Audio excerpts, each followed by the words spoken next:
तुम्हालासुद्धा दररोज साबुदाण्याची खिचडी आणि भगर आणि आमटी खाऊन कंटाळा आला आहे का? तर नक्कीच मी तुमच्यासाठी आज घेऊन आलेली आहे उपवासाची भाकरी आणि मस्तपैकी भाजी. म्हणजे उपवास पण करायचा पण तो पण पोट भरून, बरोबर ना? तर आपण बनवणार आहोत आज उपवासाची भाजी आणि भाकरी. ते कसे? चला तर मग बघूयात. ही भाकरी आपण जी भाकरी बनवतो आपली घरची त्यासारखीच एकदम मस्त अशी भाकरी ही होते. खूप सुंदर खायला लागते.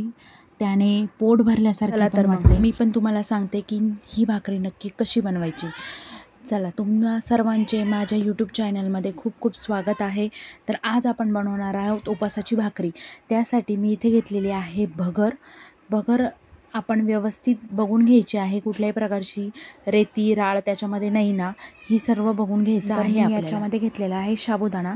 मी लगभग 1 किलोला कमी अशी भगर घेतलेली आहे आणि पावशेर एक साबुदाणा त्याच्यामध्ये केलेला आहे. त्यानंतर आपल्याला काय करायचं आहे, तर भगर ही व्यवस्थित आपल्याला भाजून घ्यायची आहे, जेणेकरून आपण भगरची भाकरी बनवत असताना आपली भाकरी ही व्यवस्थित मऊसूत आणि ती वळेल. तुम्ही बघू शकता कढईमध्ये मी भगर भाजण्यासाठी ही टाकलेली आहे. आणि भगर भाजत असताना एक काळजी अशी घ्यायची आहे की आपण त्याच्यामध्ये कंटिन्यू हा चम्मच फिरवत राहायचा आहे, जेणेकरून भगर ही खाली लागणार नाही आणि ती जळणार नाही. याची काळजी आपण भगर भाजत असताना घ्यायची आहे, कारण की भगर ही बारीक असते, ती लवकर भाजल्या पण जाते. आपण जर चमच्याने तिला फिरवलं नाही तर ती खाली लगेच लागून जाते आणि जळालेली अशी लागते आपल्याला. त्याच्यामुळे भगर भाजत असताना आपण ही काळजी नक्की घ्यायची आहे. तुम्ही बघू शकता भगर ही मी व्यवस्थितरित्या भाजून घेतलेली आहे आणि ती परातीमध्ये मी काढून घेतलेली आहे. त्यानंतर भगर भाजून झाल्यानंतर मी भाजणार आहेत आपण घेतलेला हा साबुदाणा, तो पण आपल्याला व्यवस्थित भाजून घ्यायचा आहे. भगर आपली कमी भाजल्या गेली तरीही चालेल, पण साबुदाणा हा व्यवस्थितरित्या भाजला गेला पाहिजे. कारण की भगरला स्वतःचा हा कस नसतो. म्हणजे आपण जर फक्त भगर ॲड केली आणि भगरीची भाकर बनवायला घेतली तर ती भगरीची भाकर त्याच्यामध्ये एकजीव होणार नाही आणि ती बनणार नाही, ती तुटेल. पण आपण त्याच्यात बाइंडिंग येण्यासाठी जर साबुदाणा यूज केला तर भाकरीला व्यवस्थित असा बाइंडिंग ही येणार आहे. आता भगर आणि ही गरम भगर आहे आणि त्यामध्ये मी ॲड करत आहे आपण आत्ताच गरम केलेला साबुदाणा, जो की मी व्यवस्थितरित्या गरम करून घेतलेला आहे. म्हणजे दाताखाली आल्यानंतर तो व्यवस्थित फुटेल या पद्धतीने साबुदाणा आपण मस्तपैकी गरम करून घ्यायचा आहे.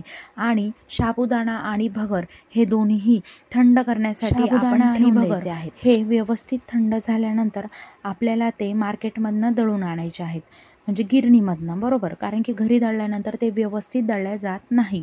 मिक्सरमध्ये जर दळण्याचा प्रयत्न केला तर ते व्यवस्थित दळल्या जात नाही. त्यामुळे आपण ते गिरणीतनंच दळून आणायचे आहेत. फक्त त्याची स्पेशल गिरणी असेल हे बघायचे, कारण की ती आहे उपवासाचे. मी आता घेतलेलं आहे आपलं दळून आणलेलं पीठ आपल्याला, आणि ते थोडंफार प्रमाणात मीठ ॲड करायचं आहे.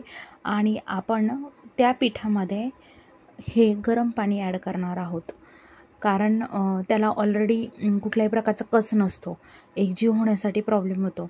त्यामुळे कधी पण जर असं प्रॉब्लेम येत असेल तर आपण त्याच्यामध्ये गरम पाणी यूज करायचं, जेणेकरून पिठाचा व्यवस्थित हा गोळा तयार होतो, पिठाला व्यवस्थित बाइंडिंग बसतं. आणि पिठाला बाइंडिंग बसण्यासाठी आपण त्याच्यामध्ये साबुदाणा हा दळायला दिलेलाच होता.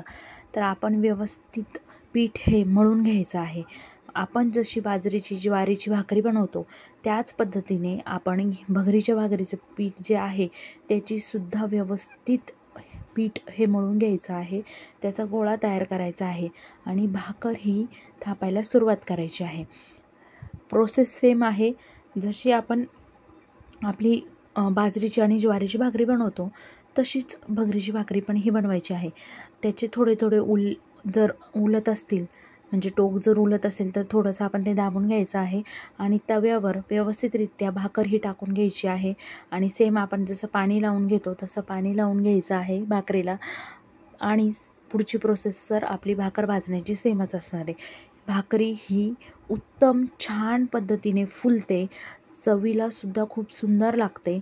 जर म्हणजे साबुदाणा आणि भगर खाऊन जर आपल्याला कंटाळा येत असेल तर नक्कीच आपण ही भगरीची भाकर ही खाऊ शकतो. नक्कीच तुम्ही बघू शकतात की भाकर किती सुंदर अशी झालेली आहे. कोणी म्हणणार नाही की ही उपवासाची भाकर आहे, कोणी पण म्हणेल की ही ज्वारीची भाकर आहे, कारण की ती खरंच खूप सुंदर भाकर बनते आणि चवीला सुद्धा खूप छान लागते. आता भगरीच्या भाकरीसोबत मी बनवणार आहे भेंडीची भाजी. आता मला माहीत नाही ॲक्च्युअलमध्ये तुमच्याकडे भेंडीची भाजी चालते की नाही, पण आमच्या इकडे म्हणजेच नाशिक साईडला उपवासाच्या दिवशी म्हणजे नवरात्रीच्या उपवासाला भेंडीची भाजी ही खाल्ली जाते. तर मी भेंडीची भाजी कशी बनवली ते मी तुम्हाला दाखवत आहे. मी फक्त तेलामध्ये हिरव्या मिरच्या हे टाकून घेतलेल्या आहेत. उपवासाला कांदा लसूण हा वापरला जात नाही, तर मी फक्त भेंडी बनवण्यासाठी आपलं मिरची ही टाकून घेतलेली आहे तेलामध्ये. ती फ्राय करून घेणार आहे आणि त्याच्यामध्ये मी जी भेंडीचे व्यवस्थित काप करून घेतलेले होते, पहिले भेंडी स्वच्छ धुवून घेतली, त्याच्यानंतर ती पुसून घेतलेली आहे आणि तिचे एकसारखे असे काप तयार करून घेतलेले आहेत. आणि फक्त हिरवी मिरची, भेंडी आणि चवीनुसार त्याच्यामध्ये मी मीठ ॲड करणार आहेत आणि ही आहे आपली भेंडीची भाजी तयार. व्यवस्थित ही शिजू द्यायची आहे आणि आपल्याला ती भगरीच्या भाकरीसोबत उपवासासाठी आपण ती बिनधास्तपणे खाऊ शकतो. तुमच्याकडे खात असाल तर नक्कीच तुम्ही नवरात्रीच्या उपवासामध्ये भगरीची भाकर आणि भेंडीची भाजी ट्राय करून बघा. कॉम्बिनेशन खूप सुंदर लागतं. खूप सुरेख अशी भाकर ही चवीला लागते. काय सांगणार, अप्रतिम. म्हणजे कधीच वाटणार नाही की आपण उपवास धरत आहोत. म्हणजे जे उपवासामध्ये अशक्तपणा आपल्याला जाणवतो, म्हणजे 9 दिवसाचे उपवास असतात. आता अशक्तपणा जाणवायचं म्हणजे कोणी तर फक्त फळ आणि दूध घेऊन सुद्धा उपवास करतात, पण जे त्याच्या श्रद्धेनुसार आणि ज्यांनी जसं काही बोललेलं असेल त्यानुसार असतं. पण नक्कीच आपण हा पदार्थ उपवासामध्ये खाऊ शकतो. ही आहेत आपली सुरेख अशी भाकरी तयार. कशी वाटते नक्की कमेंट करून सांगा मला. मी ज्या पद्धतीने तुम्हाला भाकरी सांगितलेली त्या पद्धतीने नक्की बनवून बघा आणि आपल्या नवरात्रीचे उपवास मस्तपैकी पोटभर खाऊन एन्जॉय करा. कशी वाटली नक्की सांगा. बघू शकता मी मस्तपैकी आता प्लेटिंग करून घेत आहे. आपली ही आहे मस्तपैकी अशी भगरीची भाकर आणि त्याच्यासोबत मी घेणार आहेत भेंडीची भाजी, जी की बनवताना पण मी तुम्हाला दाखवलेली आहे. फक्त मिरची, मीठ आणि भेंडी. खूप छान कॉम्बिनेशन आहे आणि खूप सुंदर लागते. ही आहे आपली भेंडीची भाजी आणि भाकरी. कशी झाली मला नक्कीच सांगा. आवडल्यास आपल्या चॅनलला लाईक करा, शेअर करा, सबस्क्राईब करा.